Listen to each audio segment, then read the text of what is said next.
الذين اصطفى أما بعد أعوذ بالله من الشيطان الرجيم بسم الله الرحمن الرحيم ألف لام را كتاب أنزلناه إليك لتخرج الناس من الظلمات إلى النور بإذن ربهم إلى صراط العزيز الحميد. وقال الله تعالى في مقام آخر يا أيها الناس قد جاءتكم موعظة من ربكم وشفاء لما في الصدور.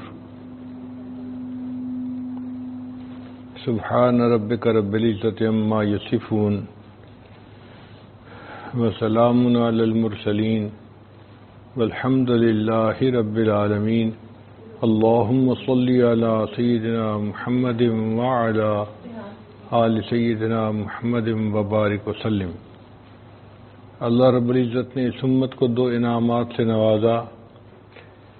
ایک اللہ کے پیارے محبوب صلی اللہ علیہ وسلم جو صاحب قرآن تھے، اور دوسرا انعام قرآن مجید جو اللہ کا کلام ہے. یہ دونوں نعمتیں ہیں اللہ رب العزت کی طرف سے. پہلی کتابیں جو آسمانی نازل ہوئیں وہ آسمانی کتابیں کہلائیں. قرآن مجید کتاب بھی ہے اور اللہ کا کلام بھی ہے. اس کی مثال ایسے ہے کہ ایک آدمی کسی کو خط لکھ دے تو خط جو ہے وہ کتاب کہلاتا ہے، اور ایک آدمی کسی کو وائس میسج بھیجے تو یہ وائس میسج جو ہے یہ کلام کہلاتا ہے. تو قرآن مجید اللہ کا کلام ہے. نبی علیہ السلام نے ارشاد فرمایا تبرک بالقرآن فإنہ کلام اللہ.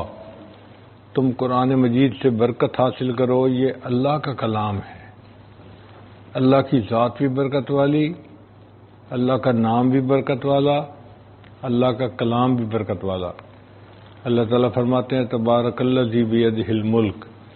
برکت والی ہے وہ ذات جس کے ہاتھ میں ہے ملک.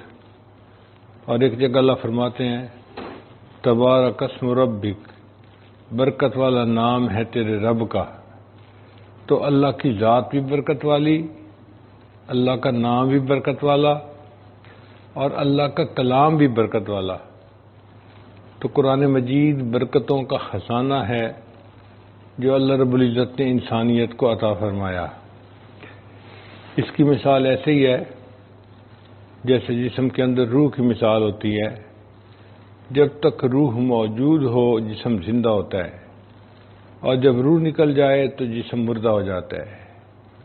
اسی طرح قرآن مجید جس گھر میں ہو یا جس سوسائٹی میں قرآن مجید کی تعلیمات پر عمل کیا جاتا ہو، یہ قرآن مجید اس گھر کا اور اس سوسائٹی کی روح کی مانند ہے. اللہ تعالیٰ اس قوم کو بلندی عطا فرماتے ہیں اور دنیا میں عزتیں عطا فرماتے ہیں قرآن مجید کی وجہ سے. آپ اگر کار کو دیکھیں تو پہلی بات ذہن میں جاتی ہے کہ یہ مسافروں کو ایک جگہ سے دوسری جگہ تک پہنچانے والی مشین ہے. اگر آپ ٹرک دیکھیں تو فوراً ذہن میں بات جاتی ہے کہ یہ سامان کو ایک جگہ سے دوسری جگہ پہنچانے والی مشین ہے. اگر آپ کرین کو دیکھیں تو فوراً ذہن میں بات جاتی ہے کہ یہ زمین سے چیزوں کو اٹھا کر اوپر رکھنے کے والی مشین ہے. بالکل اسی طرح قرآن مجید فرقان حمید انسانوں کو زمین کی پستیوں سے اٹھا کر عرشوں کی بلندیوں تک پہنچانے والی مشین ہے. اللہ تعالیٰ فرماتے ہیں کتاب انزلناہ الیک. یہ کتاب ہے جسے ہم نے آپ کے اوپر نازل کیا لتخرج الناس من الظلمات الی النور، تاکہ آپ انسانوں کو اندھیروں سے نکال کر روشنی کی طرف لائیں.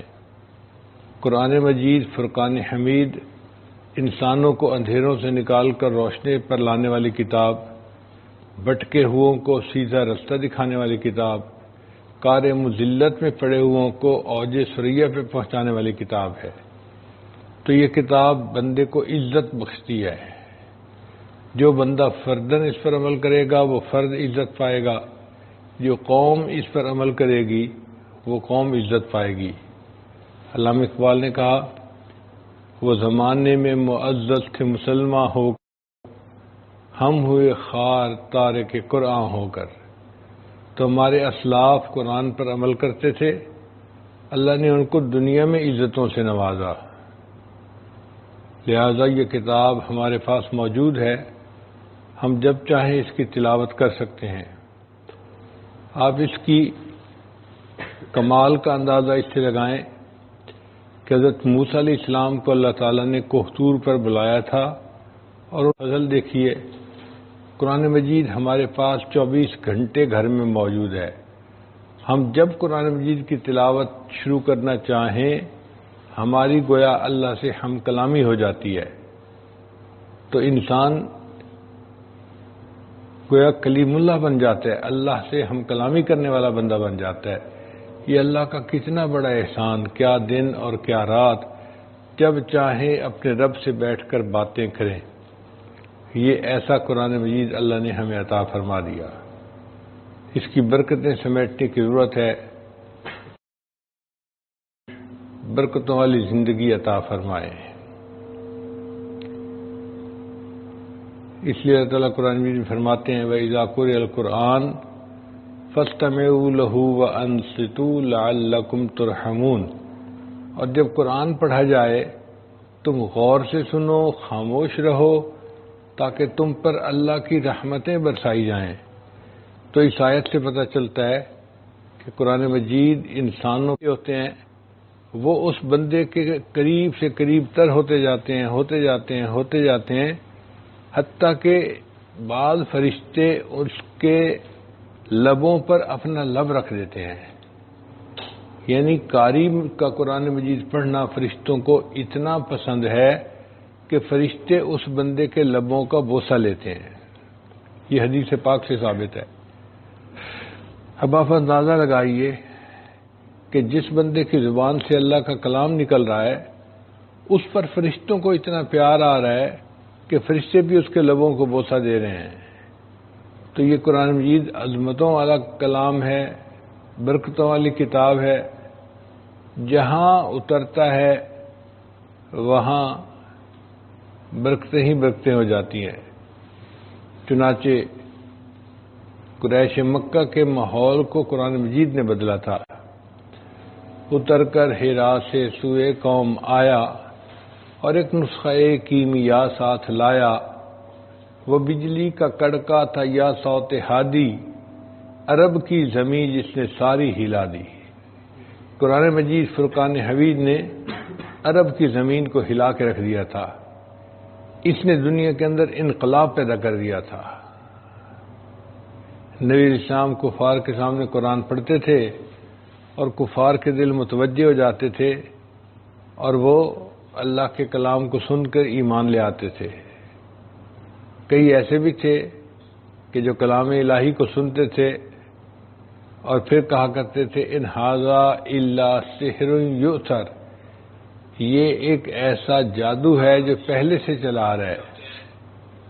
تو قرآن مجید کی تاثیر ایسی ہے کہ دلوں کو متوجہ کر لیتا ہے، اور بالآخر وہ لوگ کلمہ پڑھ کے مسلمان ہو جایا کرتے تھے۔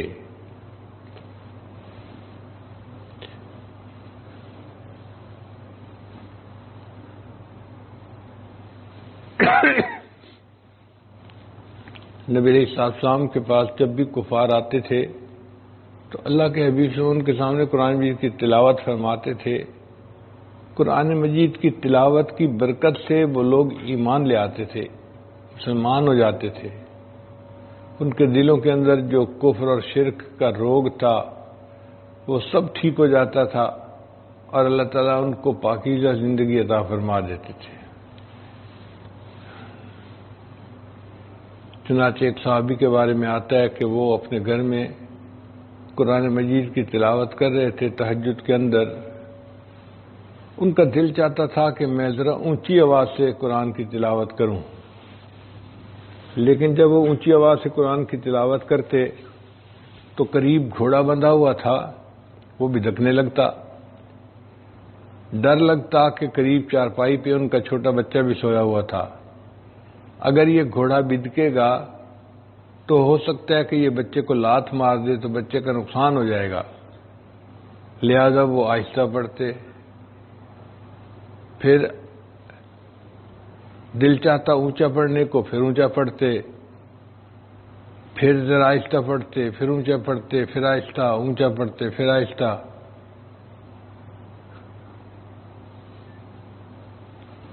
پوری رات ان کی اسی طرح گزرتی رہی۔ جب انہوں نے صبح کے وقت سلام پھیرا، دعا کے لیے ہاتھ اٹھائے تو کیا دیکھا کہ کچھ روشنیاں ہیں جو ان کے سر سے اوپر آسمان کی طرف واپس جا رہی ہیں۔ وہ بڑے حیران ہوئے، یہ کیسی روشنیاں ہیں جو میرے سر سے واپس آسمان کی طرف جا رہی ہیں؟ انہوں نے صبح نبی علیہ السلام کی خدمت میں آ کے پورا واقعہ سنایا۔ اے اللہ کے حبیب صلی اللہ علیہ وسلم، نبی اسلام نے ارشاد فرمایا کہ یہ اللہ تعالیٰ کے فرشتے تھے جو تمہارا قرآن سننے کے لیے تمہارے سر پر جمع ہو گئے تھے۔ اگر تم قرآن پڑھتے رہتے، مدینے کے لوگ اللہ کے فرشتوں کو اپنی آنکھوں سے دیکھ لیتے۔ تو جس کلام کو سننے کے لیے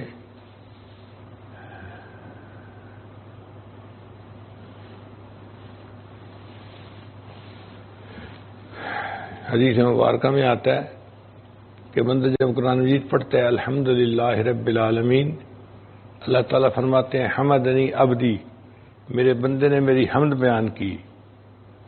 پھر بندہ پڑھتا ہے الرحمن الرحیم، اللہ فرماتے ہیں میرے بندے نے میری بزرگی بیان کی۔ پھر بندہ پڑھتا ہے مالک یوم الدین، تو اللہ تعالیٰ اس کا جواب دیتے ہیں۔ اس سے پتہ چلا کہ قرآن مجید کی ایک ایک آیت پڑھنے پر اللہ تعالیٰ کی طرف سے بندے کو جواب آتا ہے۔ تو آپ اندازہ لگائیے اس کا مقام کتنا بلند ہوگا کہ اللہ رب العزت نے قرآن مجید پڑھنے والے کے ہر آیت کے پڑھنے کا جواب دیا۔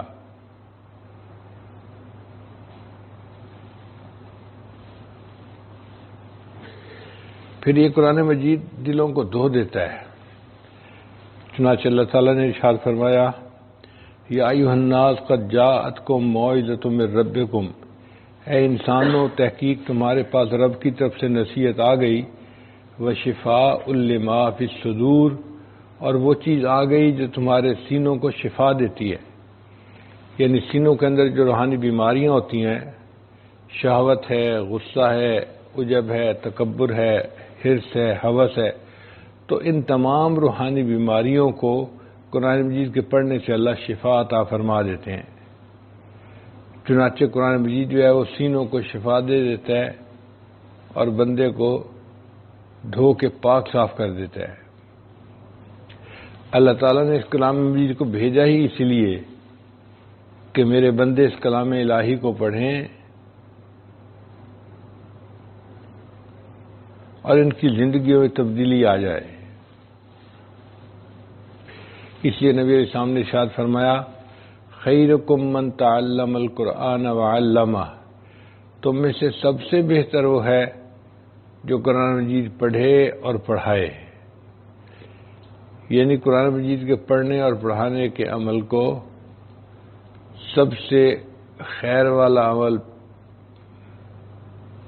فرمایا گیا۔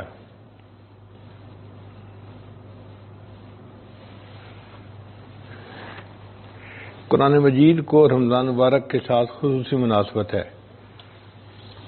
جتنی آسمانی کتابیں بھی نازل ہوئیں، ساری کی ساری رمضان مبارک میں نازل ہوئیں۔ چنانچہ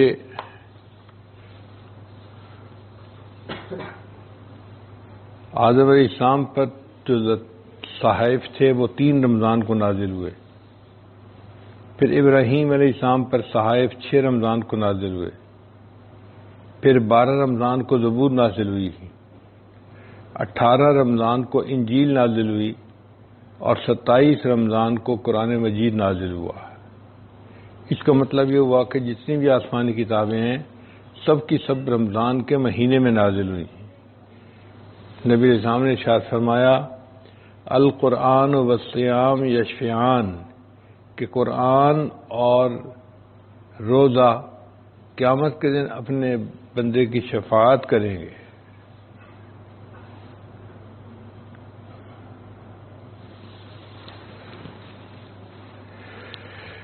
چنانچہ قرآن اور صیام کے درمیان ذرا تقابل کر لیں۔ قرآن روز محشر بندے کی شفاعت کرے گا، اور حدیث مبارکہ میں آتا ہے کہ روزہ بھی قیامت کے دن بندے کی شفاعت کرے گا۔ پھر دوسرا، تلاوت سے انوار نازل ہوتے ہیں، اور روزے سے بھی انسان کے اوپر انوارات نازل ہوتے ہیں۔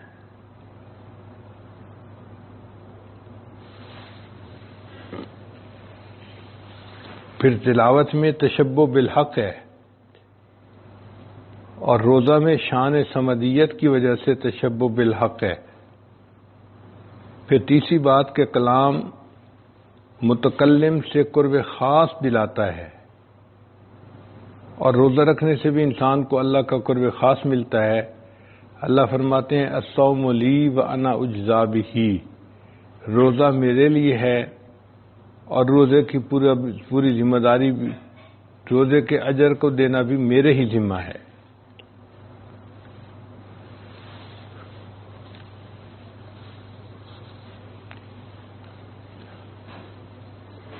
قرآن مجید کے اندر جو تاثیر ہے اس کے کیا کہنے؟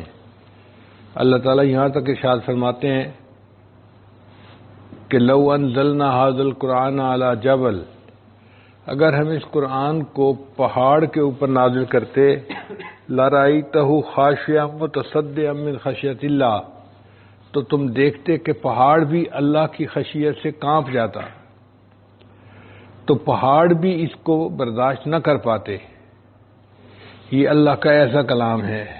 نون الذین اذا ذکر اللہ وجلت قلوبہم واذا تلیت علیہم آیاتہ زادتہم ایمانا، کہ جب ایمان والوں پر قرآن کی آیتیں پڑھی جائیں ان کے ایمان بڑھتے ہیں۔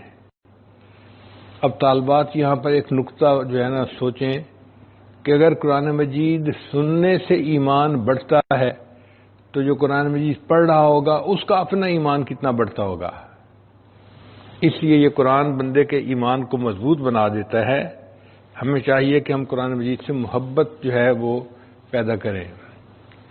ہمارے اسلاف نے لکھا ہے اگر کوئی بندہ اللہ سے اپنی محبت کو جانچنا چاہے، ماپنا چاہے، تو اس کو چاہیے کہ وہ قرآن مجید کے ساتھ اپنی محبت کو دیکھے۔ جتنا اس کو قرآن مجید سے محبت ہوگی گویا اتنی محبت اس کو اللہ رب العزت سے ہوگی، کیونکہ یہ اللہ کا کلام ہے۔ اور جو بندہ کہے کہ مجھے اللہ سے محبت ہے اور قرآن مجید کی تلاوت نہ کرے تو وہ اپنی محبت میں کے دعوے میں جھوٹا ہے۔ اس لیے کہ جب محبت ہوتی ہے کسی سے تو اس کی بات سننے میں یا اس سے بات کرنے میں انسان کو رغبت ہوتی ہے۔ انسان کا دل چاہتا ہے کہ میں باتیں کرتا رہوں، سنتا رہوں۔ دنیا میں جن کے نفسانی شیطانی تعلقات ہوتے ہیں وہ گھنٹوں ایک دوسرے کے ساتھ فون پہ گفتگو کرتے رہتے ہیں، دل ہی نہیں بھرتا ان کا۔ تو جب مخلوق کی نفسانی شیطانی محبت کا یہ عالم ہے تو اللہ تعالیٰ کی تو رحمانی محبت ہے۔ آپ سوچئے اگر ایک انسان قرآن مجید شوق کے ساتھ پڑھے گا، اللہ تعالیٰ اس بندے سے کس قدر خوش ہوں گے اور اس کو کس طرح اپنے مقبول بندوں میں شامل فرمائیں گے۔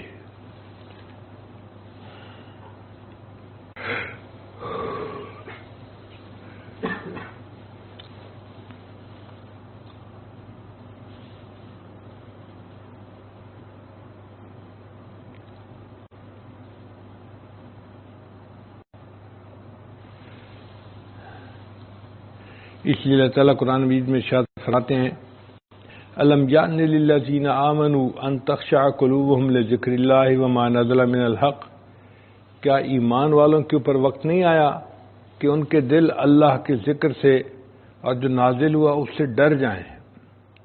تو تو ہمیں چاہیے کہ ہم قرآن مجید کو سنیں تو اس کا اثر قبول کریں۔ ایک شخص حسن بصری رحمۃ اللہ کے پاس آیا، حضرت لگتا ہے ہمارے دل سو گئے۔ ان کا بھئی ایسے کیوں کہہ رہے ہو؟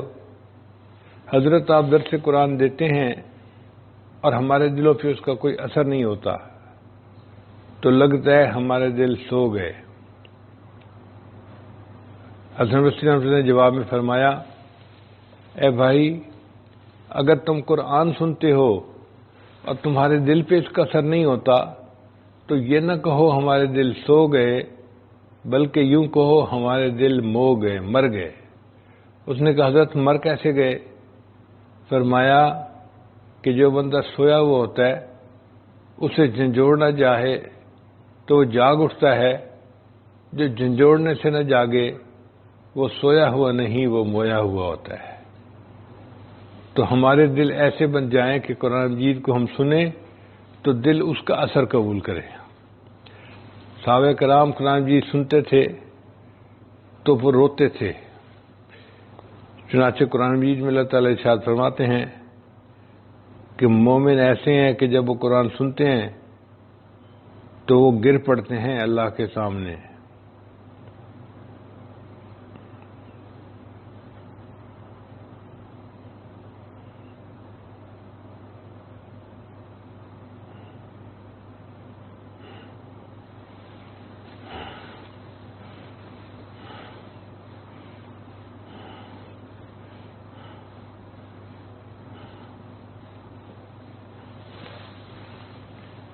خباب بن الارت رحمۃ اللہ علیہ فرمایا کرتے تھے، وَاعْلَمْ أَنَّكَ لَن تَتَقَرَّبَ إِلَيْهِ بِشَيْءٍ هُوَ أَحَبُّ إِلَيْهِ مِنْ كَلَامِهِ، کہ تم اللہ تعالیٰ کے ساتھ زیادہ قرب کسی چیز سے حاصل نہیں کر سکتے سوائے اللہ کے کلام کے۔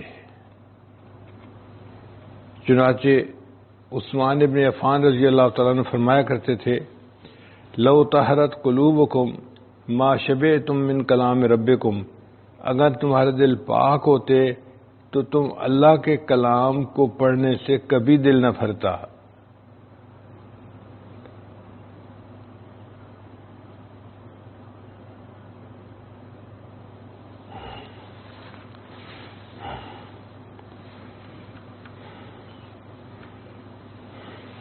ابن مسعود رضی اللہ تعالیٰ عنہ فرمایا کرتے تھے، من احب القرآن احب اللہ و رسولہ، جو قرآن سے محبت کرتا ہے وہ اللہ اور اس کے رسول سے محبت کرتا ہے۔ فمن احب شیئا اکثر من ذکرہ، اور جو کسی چیز سے محبت کرتا ہے وہ اس کا تذکرہ بھی ہر چیز سے زیادہ کرتا ہے۔ ولا شیء عند المحبین احلی من کلام محبوبہم، اور محبین کے نزدیک ان کے محبوب کے کلام سے زیادہ میٹھی اور کوئی چیز ہو ہی نہیں سکتی۔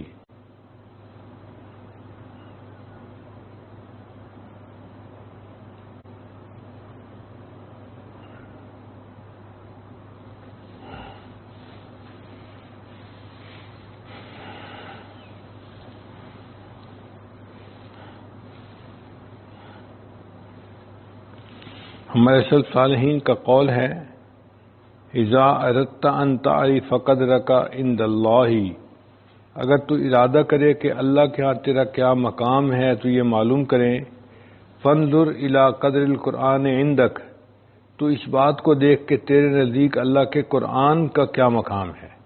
جتنا تیرے نظر میں اللہ کے قرآن کا مقام ہے اتنا اللہ کے ہاں تمہارا مقام ہے۔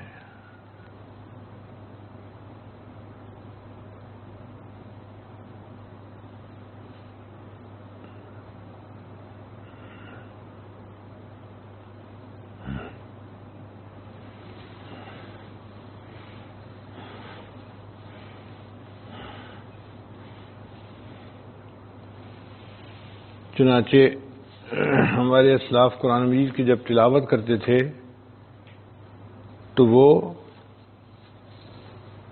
کثرت سے رویا کرتے تھے۔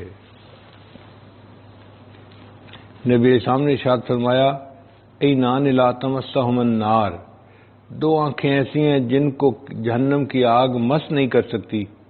عین بکت من خشیت اللہ، وہ آنکھ جو اللہ کے ڈر سے رو پڑی. یستحب البکاء عند تلاوت القرآن، اور قرآن مجید کی تلاوت کے وقت بھی بندے کو چاہیے کہ وہ روئے. ہوا صفت العارفین، یہ عارفین کی صفت ہے.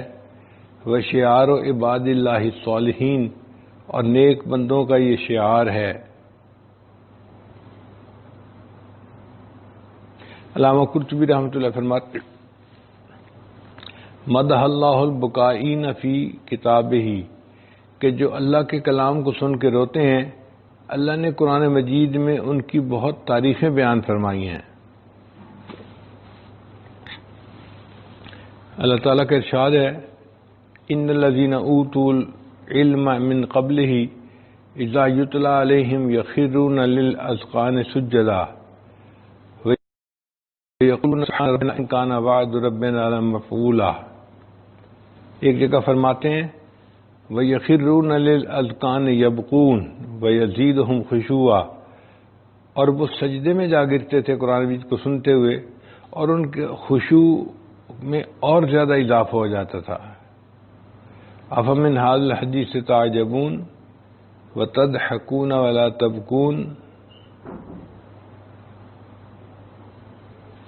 چنانچہ ام المؤمنین سیدہ عائشہ صدیقہ عنہا فرماتی ہیں کہ اللہ کے محبوب صلی اللہ علیہ وسلم ایک رات میرے پاس بستر پہ لیٹے ہوئے تھے، فرمانے لگے عائشہ چھوڑ، میں اپنے رب کی عبادت کرتا ہوں. پھر نبی علیہ السلام نے وضو فرمایا، مصلی پہ آ کے تہجد کی نماز پڑھی، اور پھر تہجد کی نماز پڑھتے ہوئے نبی علیہ السلام اتنا روئے کہ آپ کی داڑھی مبارک آنسوؤں سے تر ہو جاتی تھی، اور پھر وہ آپ کی داڑھی سے آنسو آپ کے مصلی کے اوپر گرتے تھے. تو ام المؤمنین فرماتی ہیں کہ اس تواتر سے آنسو صف کے اوپر گر رہے تھے کہ مجھے یوں محسوس ہوا کہ جیسے یعنی بارش ہو رہی ہے، اور بارش ہر قسم کی آگ کو بجھانا چاہتی ہے. تو اللہ کے حبیب صلی اللہ علیہ وسلم اتنا تو روتے تھے نا کہ آنسو ٹپ ٹپ گرنے کے جیسے یوں محسوس ہوتے تھے جیسے بارش کے قطرے گر رہے ہیں.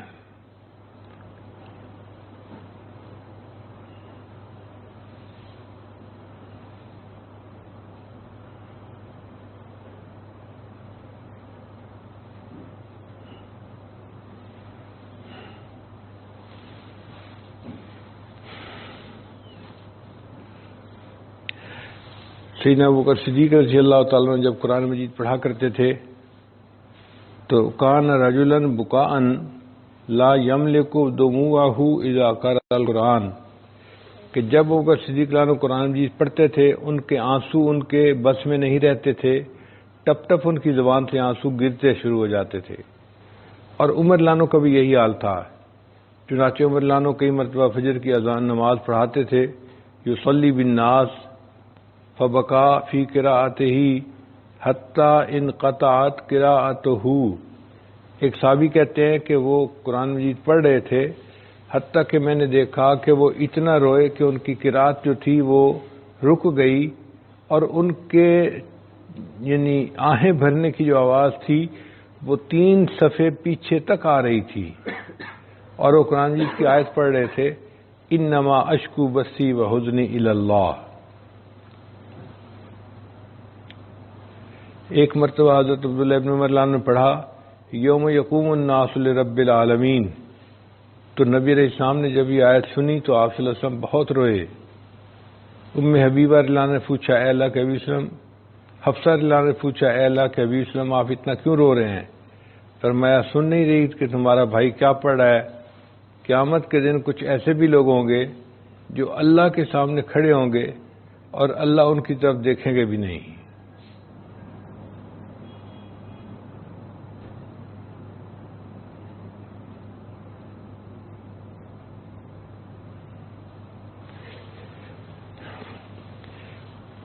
فضیل بن عیاض رحمۃ اللہ نے ایک مرتبہ تہجد میں یہ آیت پڑھی وَنَبْلُ أَخْبَارَكُمْ، اور تمہاری باتوں کا اللہ معلوم کریں گے، پتہ چلے گا اللہ یعنی جانیں گے تمہاری باتوں کو۔ تو ساری رات اس آیت کو پڑھ کے روتے رہے۔ عمر بن عبدالعزیز رحمۃ اللہ علیہ نے ایک دفعہ قرآن مجید پڑھا تہجد میں، تو وہ پہنچے اس آیت پر فَأَنذَرْتُكُمْ نَارًا تَلَظَّىٰ، اسی آیت کو بار بار پڑھتے تھے اور روتے تھے۔ عبداللہ ابن عمر نے ایک مرتبہ یہ آیت پڑھی ان تبدوا ما فی انفسکم او تخفوہ یحاسبکم بہ اللہ، تو یہ آیت کو پڑھ کے ساری رات روتے رہے۔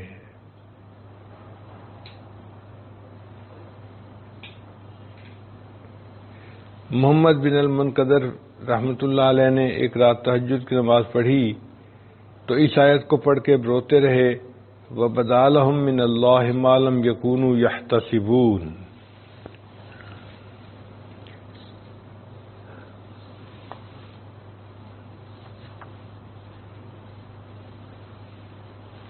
اسلاف میں سے ایک بزرگ تھے، انہوں نے تہجد میں آیت پڑھی وَإِن مِّنكُمْ إِلَّا وَارِدُهَا كَانَ عَلَى رَبِّكَ حَتْمًا مَّقْضِيًّا ثُمَّ نُنَجِّي الَّذِينَ اتَّقَوْا وَنَذَرُ الظَّالِمِينَ فِيهَا جِثِيًّا۔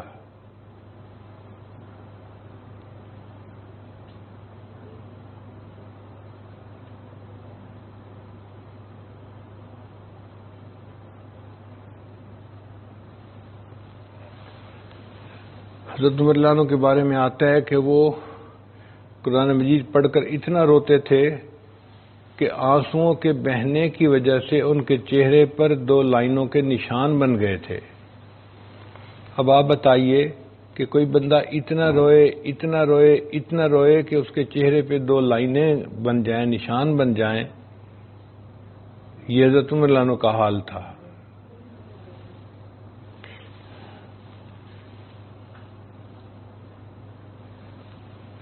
ایک دفعہ نبی علیہ السلام نے تہجد میں آیت پڑھی ان تعذبہم فإنہم عبادک وإن تغفر لہم فإنک انت العزیز الحکیم۔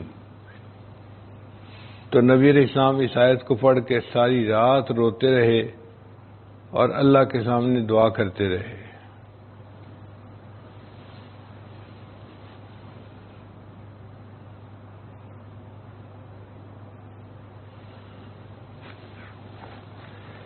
امام اعظم حنیفہ رحمۃ اللہ کے بارے میں آتا ہے کہ ایک رات وہ یہ آیت پڑھ کے روتے رہے وَامْتَعْضُوا الْيَوْمَ أَيُّهَا الْمُجْرِمُونَ، اے مجرموں آج کے دن میرے نیک بندوں سے الگ ہو جاؤ۔ زرارہ بن اوفا جو بصرہ کے قاضی تھے، انہوں نے یہ آیت پڑھی فَإِذَا نُقِرَ فِي النَّاقُورِ،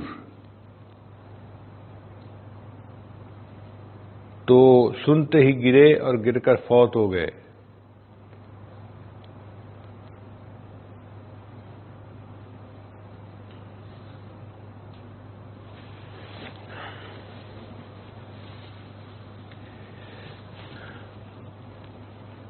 امام نووی رحمۃ اللہ لکھتے ہیں کہ جو بندہ قرآن پڑھتے ہوئے نہ روئے اس کو چاہیے کہ وہ اللہ کے سامنے اپنی حالت زار پر روئے، اس لیے کہ یہ بہت بڑی سزا ہے کہ کوئی بندہ قرآن پڑھے اور اس کو رونا ہی نہ آئے۔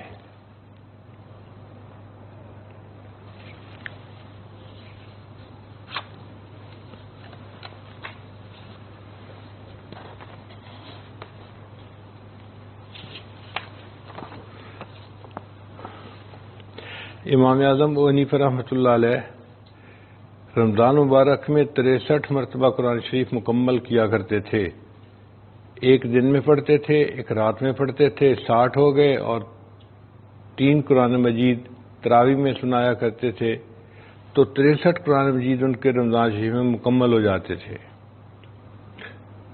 امام شافعی رحمۃ اللہ رمضان مبارک میں 70 مرتبہ قرآن مجید کو مکمل پڑھا کرتے تھے۔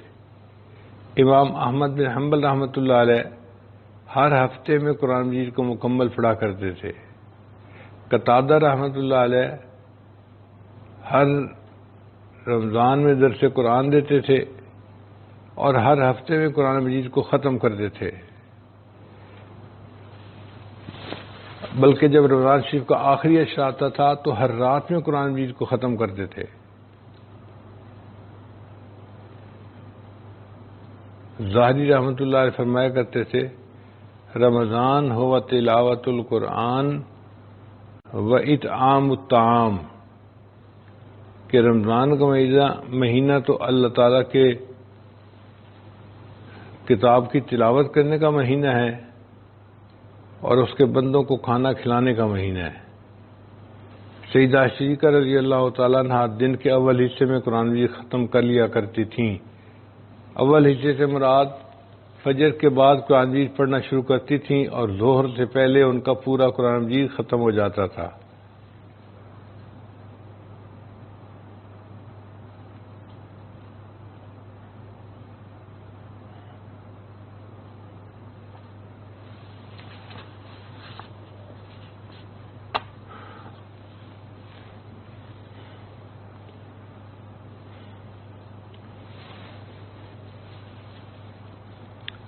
زبید الیامی کے ہاں جتنے لوگ خانقاہ میں آئے ہوتے تھے روزانہ ایک قرآن مجید ختم کرنا ان کا معمول بنا ہوا تھا، اور منصور بن زازان کے ہاں کئی دفعہ ظہر سے عصر کے درمیان پورے قرآن مجید کو ختم کر لیا کرتے تھے۔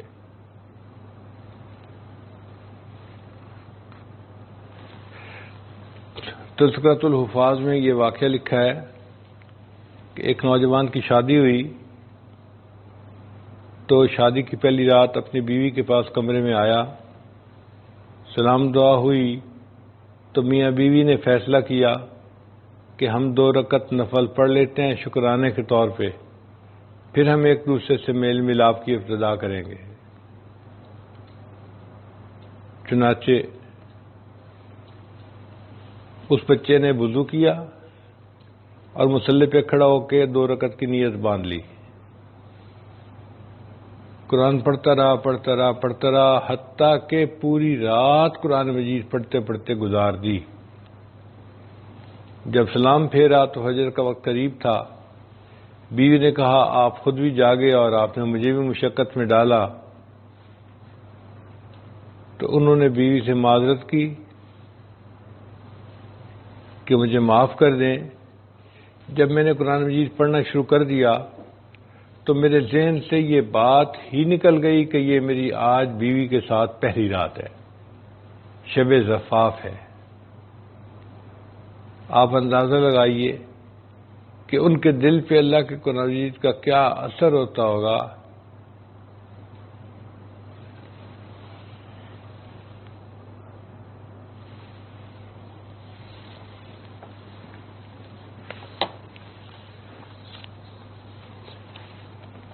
امام عاصم رحمۃ اللہ علیہ مسجد نبی میں قرآن مجید پڑھاتے تھے اور ان کے منہ سے بہت خوشبو آتی تھی۔ ایک شاگرد ان کے پیچھے پڑ گیا، حضرت آپ منہ میں کوئی الائچی رکھتے ہیں کہ آپ کے منہ سے بہت خوشبو آتی ہے؟ ان کا نہیں، میں تو کوئی الائچی وغیرہ نہیں استعمال کرتا۔ اس نے کہا حضرت مگر آپ کے منہ سے تو خوشبو آتی ہے۔ تو جب انہوں نے دیکھا کہ یہ بندہ نہیں ہٹے گا، پیچھے بتانا ہی پڑے گا، تو فرمان لگے کہ ایک رات مجھے خواب میں نبی اسلام کی زیارت نصیب ہوئی اور اللہ کے حبیب صلی اللہ علیہ وسلم نے فرمایا عاصم تو میری مسجد میں قرآن مجید پڑھاتا ہے، لاؤ میں تمہارے لبوں کو بوسہ دوں۔ تو نبی علیہ السلام نے خواب میں میرے لبوں کو بوسہ دیا، تب سے میرے منہ سے قرآن کی خوشبو آتی ہے۔ کاش کہ ہمیں بھی قرآن مجید کے ساتھ ایسی محبت ہو جاتی کہ ہمارا دل چاہتا کہ ہم سارا دن اور ساری رات قرآن مجید پڑھتے ہی رہیں۔ رات کا تو مزہ ہی قرآن مجید کے پڑھنے میں ہے۔ کہتے ہیں ایک مرتبہ دن اور رات کے درمیان مناظرہ ہو گیا۔ دن نے کہا کہ میں اعلیٰ ہوں، 3 فرض نمازیں آتی ہیں دن میں، جمعہ کی نماز دن میں آتی ہے،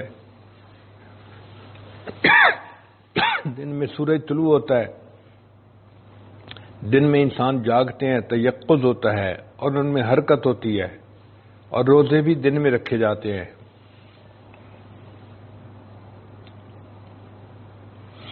جبکہ رات میں صرف 2 نمازیں، مغرب اور عشاء، اور رات میں نیند ہوتی ہے اور بے حرکتی ہوتی ہے، تو دن کا خیال تھا کہ رات میرے مقابلے میں کوئی اور ایسی چیز پیش نہیں کر سکی گی اپنے فضائل میں۔ رات نے کہا کہ دیکھو میرے سورج قلوب العارفین ہیں، اور عاشقوں کی ملاقات رات میں ہوتی ہے، اور نبی علیہ السلام کو اللہ سے جو معراج حاصل ہوئی تھی وہ رات میں ہوئی تھی، اور شب قدر کی رات بھی رات کو ہوتی ہے، اور اللہ نے اپنے حبیب سے فرمایا یا ایھا المزمل قم اللیل الا قلیلا، اور تہجد کے لیے حکم بھی رات میں ہی ہوا، ومن اللیل فتہجد بہ نافلۃ لک عسیٰ ان یبعثک ربک مقاما محمودا۔ چنانچہ علماء نے لکھا کہ رات دن سے مناظرے میں جیت گئی کہ واقعی رات کے فضائل بہت زیادہ تھے۔ کاش کہ اللہ تعالی ہمیں بھی رات کو نفلوں کے اندر قرآن مجید پڑھنے کی سعادت نصیب فرمائے۔ اگر ہم اللہ سے اتنا ڈرتے جتنا غربت سے ڈرتے ہیں تو ہمارے لیے اللہ کے قرب کے راستے ہموار ہو جاتے۔ ہم ڈاکٹروں کے کہنے پہ چینی کھانا چھوڑ دیتے ہیں، نمک کھانا چھوڑ دیتے ہیں، فیٹ کھانا چھوڑ دیتے ہیں، مگر اللہ کے کہنے پہ گناہ کرنا نہیں چھوڑتے۔ کتنی عجیب بات ہے کہ بکری اپنے مالک کے اشارے پر گھاس چرنا چھوڑ دیتی ہے، اور ہم انسان ہو کر اللہ کے حکم پر گناہ کرنا نہیں چھوڑتے۔ اللہ تعالی ہمارے دلوں پر اپنا نور نازل فرمائے۔ رمضان مبارک کا مہینہ قریب ہے۔ عام طور پر خواتین اس مہینے میں مختلف جگہوں پر درس قرآن دیتی ہیں۔ کئی جگہوں پر تو پورے قرآن مجید کا ترجمہ کروایا جاتا ہے، کئی جگہوں پہ کچھ خاص صورتوں کا ترجمہ کروایا جاتا ہے، تفسیر کروائی جاتی ہے۔ بہرحال کچھ نہ کچھ وقت قرآن مجید کے پڑھنے سمجھنے میں گزرتا ضرور ہے۔ مبارکباد کے لائق ہیں وہ بچیاں جو قرآن مجید کا دورہ کروائیں گی اور اپنے رب کو راضی کریں گی۔ ایک رمضان کے اندر ان کے نام اعمال میں کتنی نیکیاں لکھی جائیں گی ان کو تو اس کا اندازہ ہی نہیں۔ اللہ تعالی ہمارے دلوں میں قرآن مجید کی سچی محبت عطا فرمائے اور قرآن مجید کو صحیح طور پر سمجھنے کا لطف نصیب فرمائے۔ اس ادارے کو اللہ تعالیٰ دن دگنی رات چوگنی ترقی نصیب فرمائے، اور یہاں کے جتنی طالبات ہیں یا معلمات ہیں اللہ سب کو اپنے مقبول بندوں اور بندیوں میں شامل فرمائے۔ وآخر دعوانا ان الحمد للہ رب العالمین۔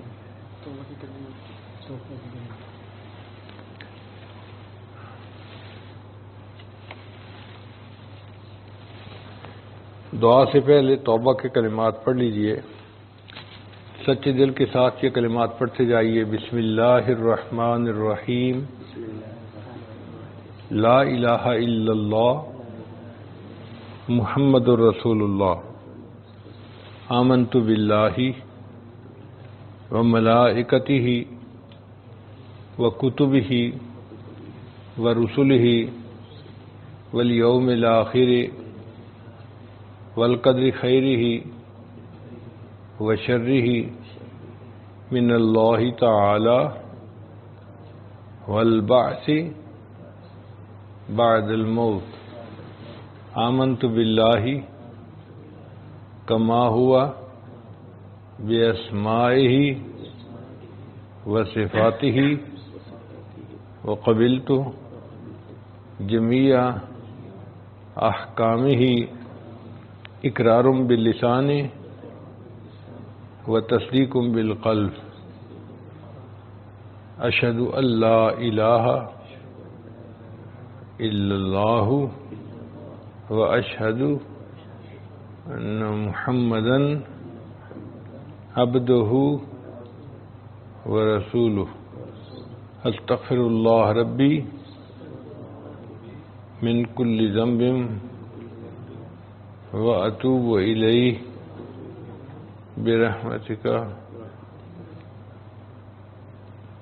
برحمتک یا ارحم الراحمین۔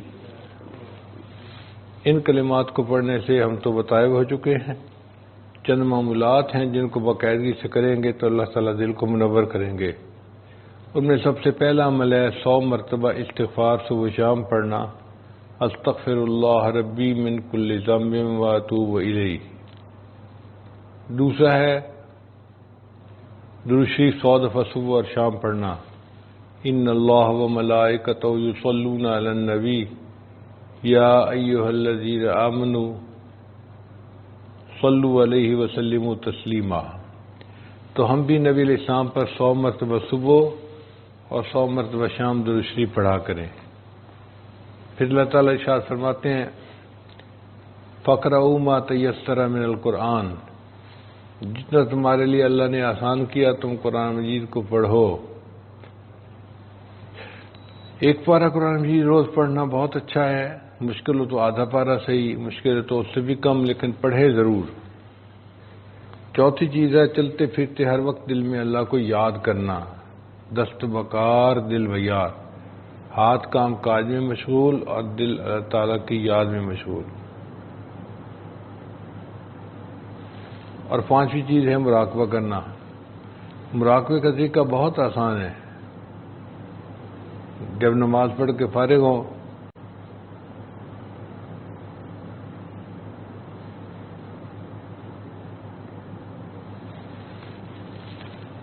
مراقبے کا طریقہ یہ ہے کہ جب نماز پڑھ کے فارغ ہوا کریں، آنکھوں کو بند کر کے اللہ سے لو لگا کے بیٹھ جائیں اور یہ سوچیں کہ اللہ کی رحمت آ رہی ہے، میرے دل میں سما رہی ہے، دل کی ظلمت اور سیاہی دور ہو رہی ہے اور میرا دل کہہ رہا ہے اللہ اللہ اللہ۔